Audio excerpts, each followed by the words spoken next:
if you look at a lot of the current executives and leaders in the business world, a lot of them started their career in times of great uncertainty, whether that was the 80s or the mid 2000s. And so I think it's tough when you get dealt a card early in your career that leads to some level of uncertainty, whether it's finding a job or finding the perfect job out of the gate. But I think building resilience is important to do early versus later. And if you're able to navigate an uncertain environment early in your career, I think it only pays dividends later. We graduated in 2020, and so graduating without really having a graduation, we all kind of got bumped out of campus in March. That was an uncertain time for a lot of my colleagues. I was lucky enough to have a full-time opportunity lined up, but so many of my classmates didn't have that. They were still looking for a career going into, at that time, which was considered a big recession. Now I look back, not only do things tend to work out over time, people at HBS are ambitious, hardworking, all the traits that any employer would want. But things do tend to kind of smooth over the long run. The career is a long arc, and building resilience early on is just perhaps the best thing you can have. I grew up in Columbia, Missouri. It's a college town out in the Midwest.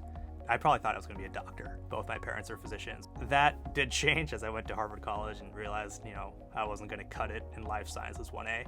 So I studied economics in undergrad, thoroughly enjoyed it. The reason I chose economics early on was I thought it was a great way to understand human behavior and the incentives people have when they make certain decisions, which I think is applicable to anything you do in your career. My move to HBS was really predicated by the fact that I realized I loved investing. I really enjoyed that, but I wanted to get rid of the kind of process nature of private equity and even corporate strategy. And so the purest form of investing for me was public markets, and I knew that HBS had a great track record of getting people into the best public market opportunities. The cool thing about HBS is that you can kind of start to build towards a career even from day one.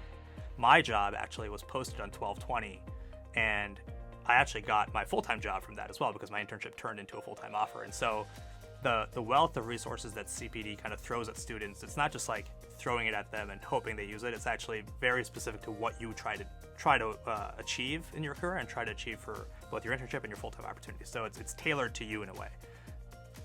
One thing that people tell you is that if you stop learning in any career, it's probably a good time to make a switch.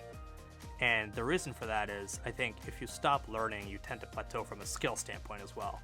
And so in my current role, I feel like I'm constantly learning. There's new technologies emerging that I have to get a handle around. There's things changing with existing technologies that force me to understand whether things are, declining or ascending. And so being able to find a role where you're constantly learning and constantly being challenged to learn is very important. I define success today as doing things the right way, doing things in a way that benefits society, but also making sure that the people who are most important to me are cared for and loved, because without that, you really don't have any modicum of success in this world.